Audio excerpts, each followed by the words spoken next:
terpercaya.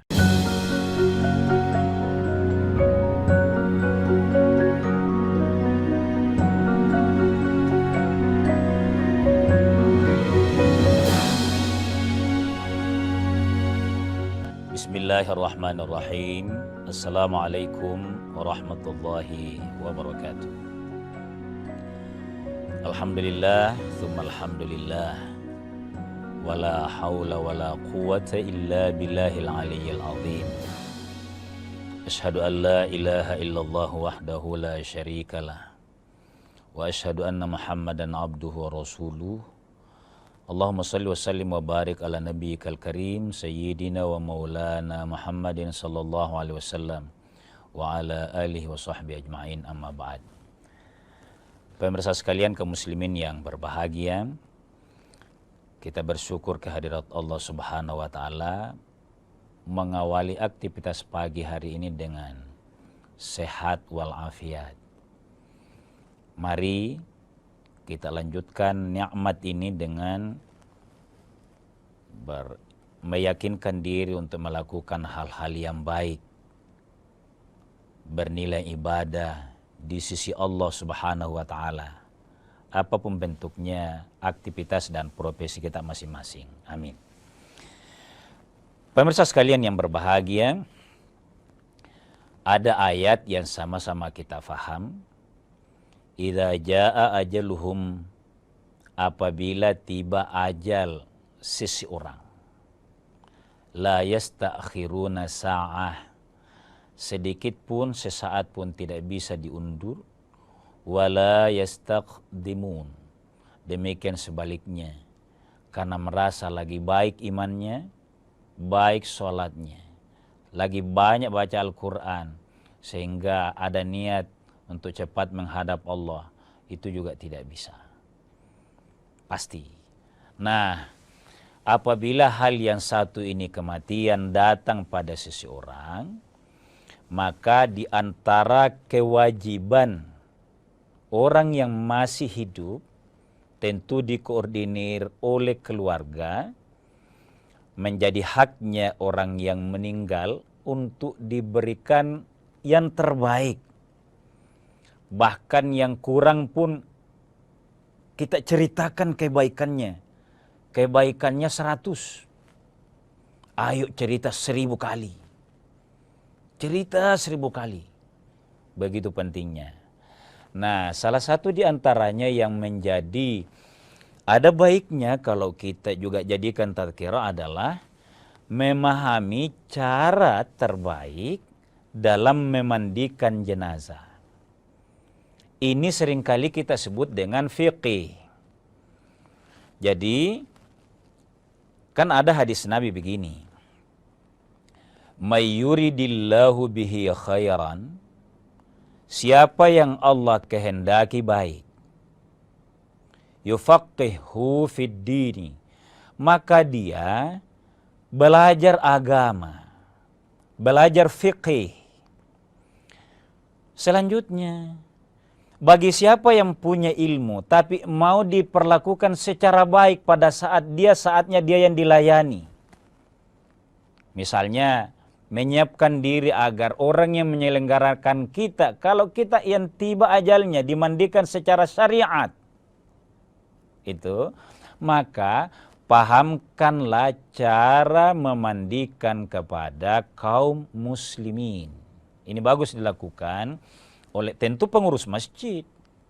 Pemirsa sekalian, fakta di Makassar ini tidak kurang 1400 masjid. Tapi masih kadangkala ada 1, 2, 3 masjid kompleks berdekatan, satu tim pemandi jenazah. Ini harus ada keseriusan.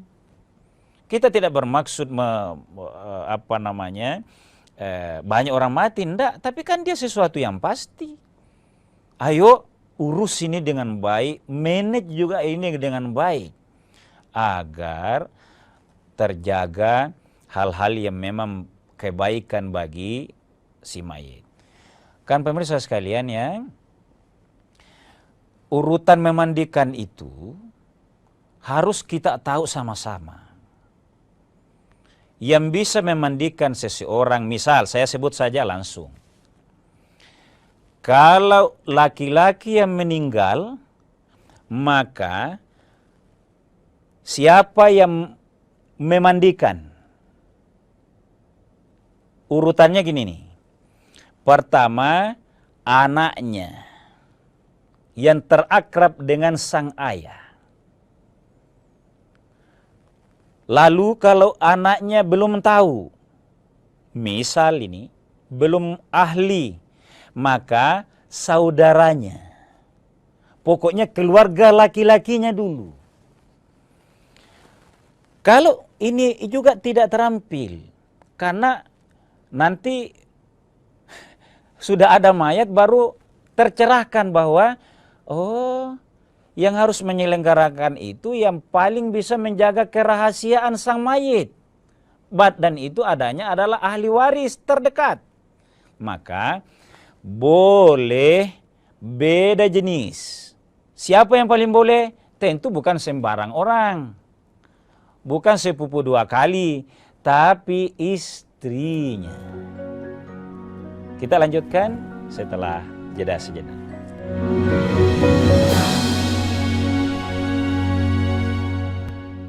Saat menangkap, mengumpulkan, dan mengolah peristiwa, secara paksa oleh penyidik, kami kerahkan upaya terbaik. Ketika menyampaikan berita serta informasi, kami tak sekadar menyapa. Ada referensi, aspirasi, juga inspirasi yang menjadi misi. Sapa Indonesia di Kompas TV. Independen, terpercaya.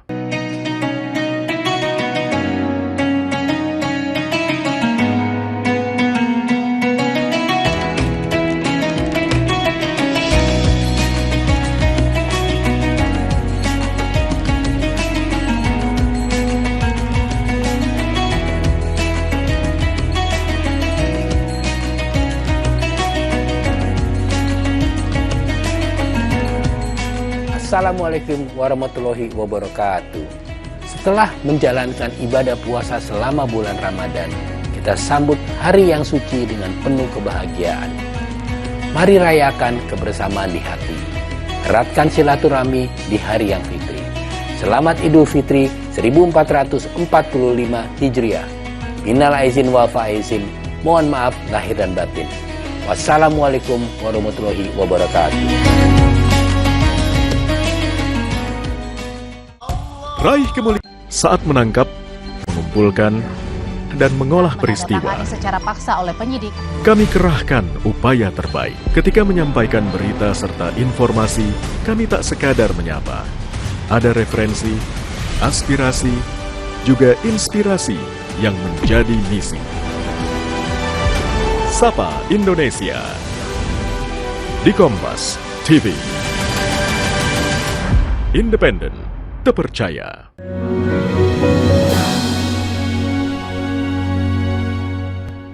Pemirsa sekalian kaum muslimin dimuliakan oleh Allah Subhanahu wa taala. Ayo kita luangkan waktu berpikir bahwa suatu saat kita mungkin memandikan keluarga, tapi mungkin tidak lama kita yang dimandikan oleh keluarga. Maka ayo pelajari fiqhnya ini.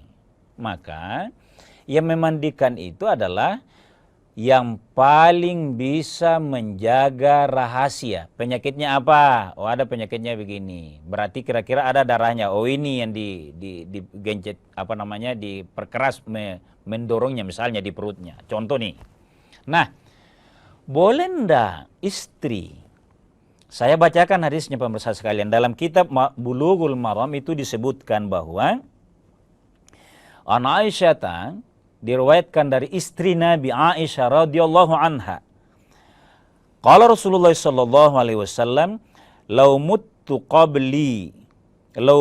qabli la ghasaltuki." Ini cara Nabi berbahasa kepada istrinya. Nabi bersabda begini, begitu sayangnya. Ini bukan karena marah, bukan. Ini hati-hati hadisnya ini ya.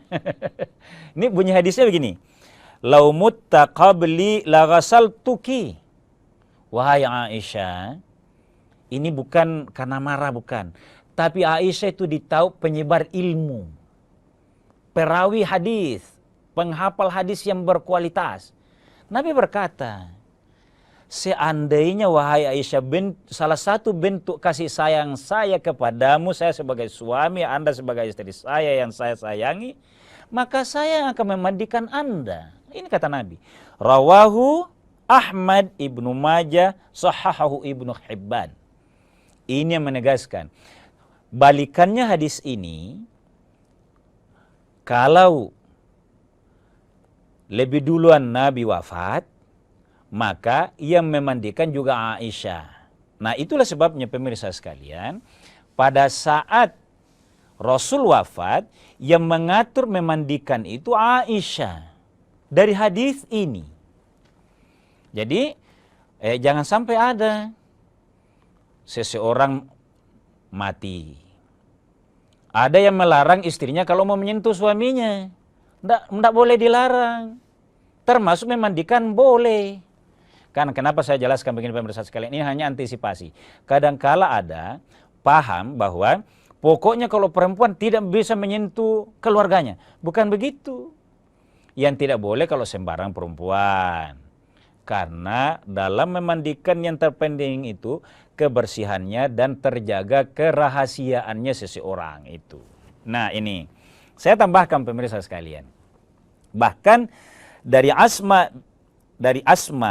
radhiyallahu anna Fatimah radhiyallahu anha, bahwa Fatimah radhiyallahu anha istri dari Ali bin Abi Thalib, sahabat Nabi, ausat ayyusalaha Aliyun radhiyallahu ta'ala anhu.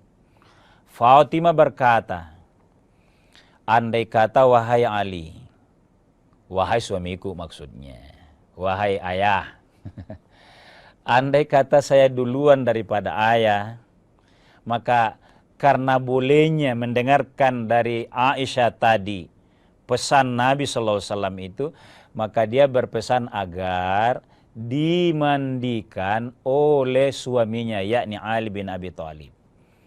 Nah, kita singkat pemirsa sekalian. Apa sih yang menjadi kunci dalam memandikan jenazah itu?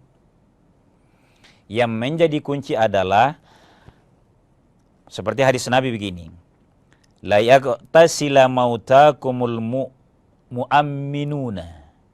Liyaghtasila mautakumul mu'amminuna. Coba perhatikan. Ini adab memandikan ya, dan sahnya. Hendaklah yang memandikan orang-orang matinya kalian itu adalah al-mu'amminuna. Orang yang sangat amanah. Kenapa bisa dipercaya? Yang dimaksud amanah adalah karena dia tahu bahwa bersihnya sampai sekian. Periksa semua, hidungnya, mulutnya, sampai tidak ada darah. Tapi juga tidak dipaksa.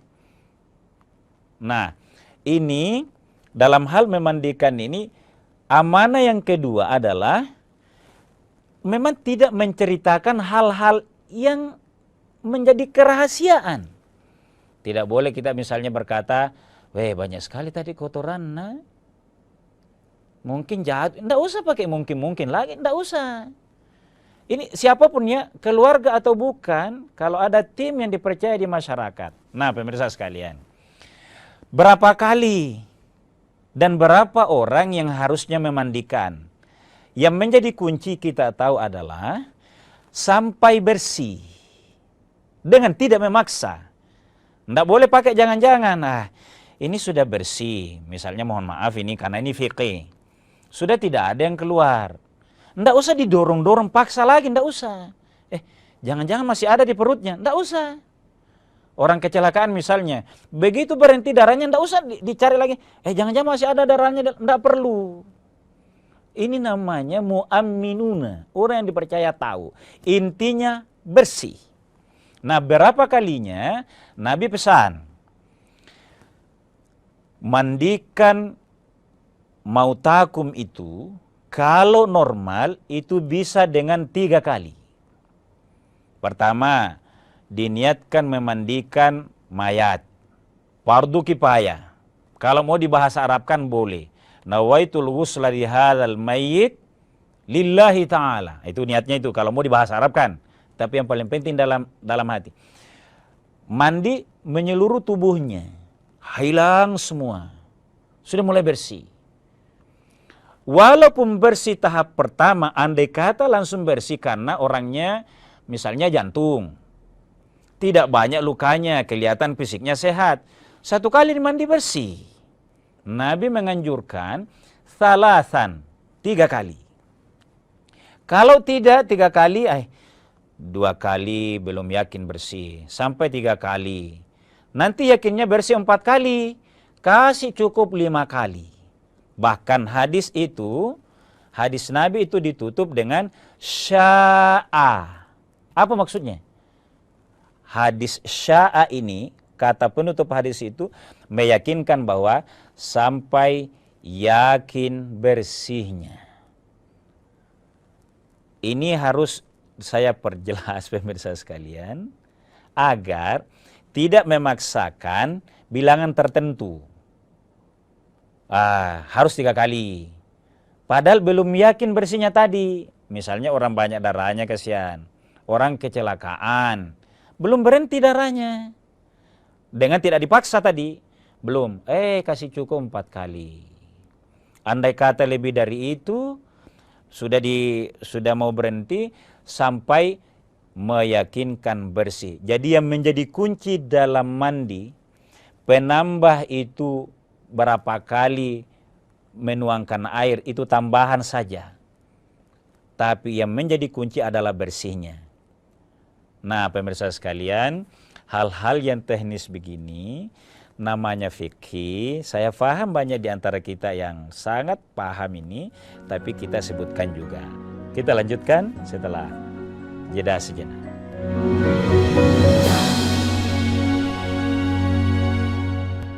Informasi terkini dari segala lini Pan Berita Utama akan menyajikan sejumlah informasi menarik yang paling mengundang atensi. Kami kompilasi berita pilihan yang sudah kami siapkan untuk Anda dan jadikan referensi utama untuk Anda. Dan Anda tetap bersama kami. Terima kasih. Sampai jumpa. Berita utama ikuti pada jam-jam berikut. Live di Kompas TV.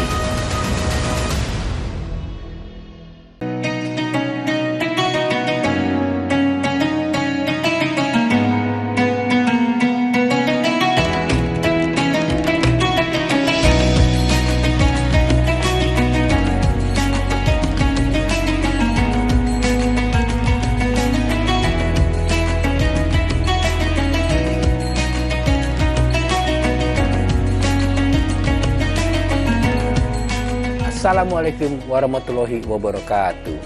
Setelah menjalankan ibadah puasa selama bulan Ramadan, kita sambut hari yang suci dengan penuh kebahagiaan. Mari rayakan kebersamaan di hati.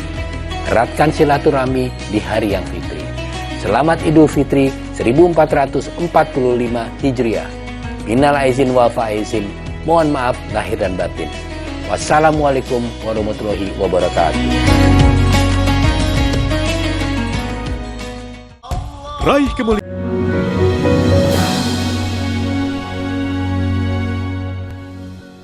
Pemirsa sekalian, kaum muslimin dimuliakan oleh Allah Subhanahu wa taala.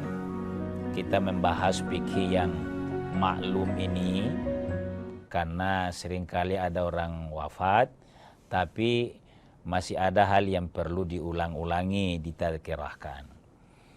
Kaitannya tadi yang menjadi inti dalam memandikan itu adalah bersihnya. Berapa kalinya itu menjadi bagian anjuran.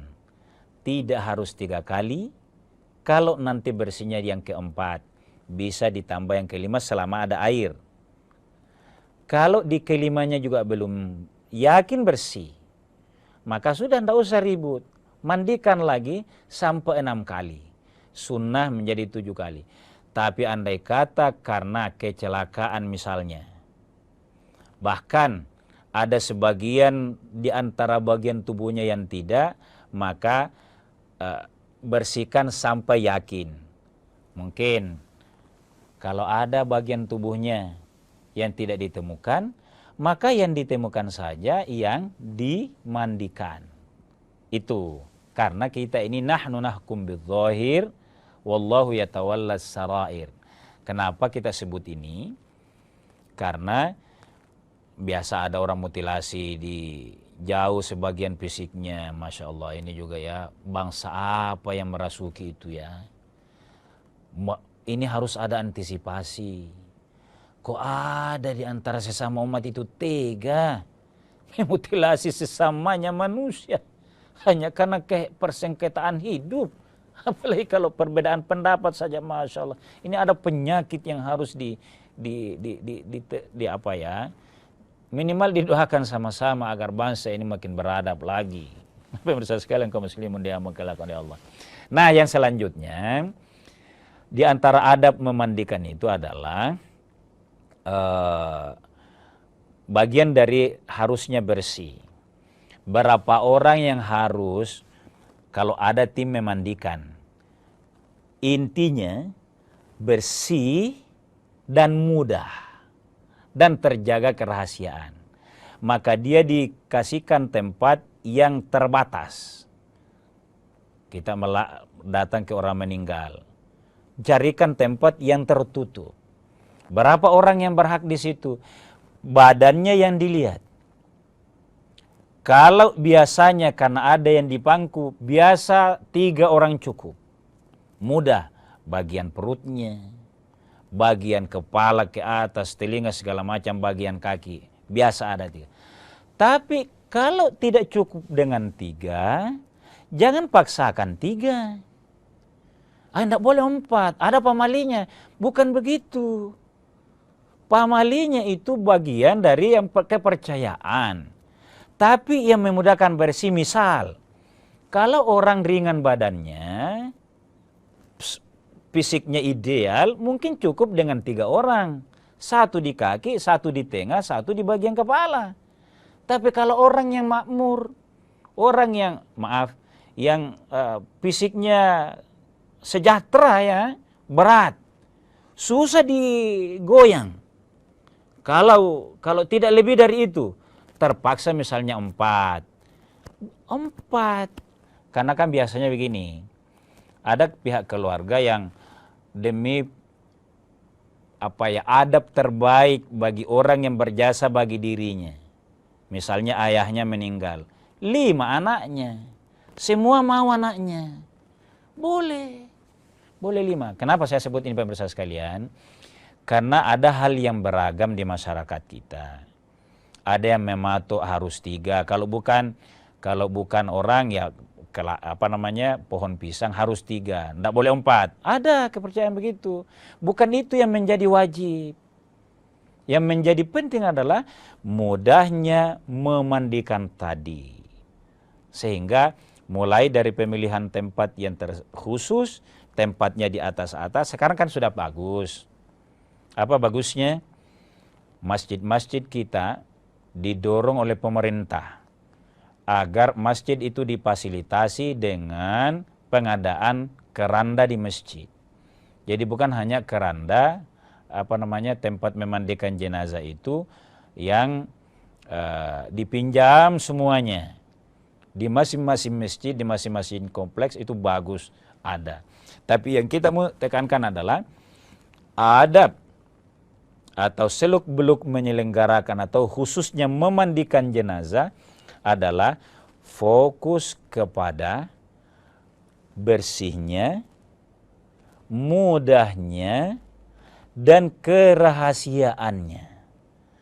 Sehingga ini memudahkan seseorang untuk mendoakan si mayit. Nah, biasanya ada yang mengomandoi. Pemirsa sekalian, ada bagusnya ini betul-betul diarahkan sama-sama. Orang yang pintar dan memang harus ada di lingkungan masjid, dalam sebuah kompleks misalnya, pasti, saya tegaskan ini, pasti dia tahu bahwa mengomandoi itu dengan lebih banyak isyarat. Bukan dengan teriak-teriak bicara. Telinganya lagi, tidak begitu itu. Tunjuk. Jadi mengomando ini, makanya saya katakan dari awal harus ada pelatihan yang begini. Tidak perlu didengar oleh sekeliling, anunya lagi, bagian ininya lagi, tidak perlu. Jadi ada yang komando, dalam hal ini biasanya sih orang bilang perangkat kelurahan. Dia yang dilihat, mungkin keluarganya yang memangku atau di mana. Dia bilang, ini lagi. Dialah yang memantau. Dengan minimalkan. Saya pemirsa sekalian karena seringkali menganjurkan ini. Kalau orang yang sudah pengalaman, pasti dia tidak bicara itu. Pada saat dimandikan. Tapi dia bicara sebelum. Jadi mungkin setengah jam sebelum memandikan, sebelum dipastikan orangnya diatur memang ini, bapak di sini bapak. Tapi begitu mayatnya sudah ada di depan, di ruang pemandian, maka saya istilahkanlah imamnya ya, imam lingkungan. Dia itu harus dilihat isyaratnya, mulut dan tangannya saja. Ini, telinga lagi. Kalau sudah itu wudhu, kalau dia sudah bilang begini, mengamandoi begini, sudah. Atau dia bertanya, kalau dia bilang, maaf ini saya praktekkan ini. Kalau dia bertanya, yang lain juga tahu. Oh bagaimana? Dia kasih isyarat.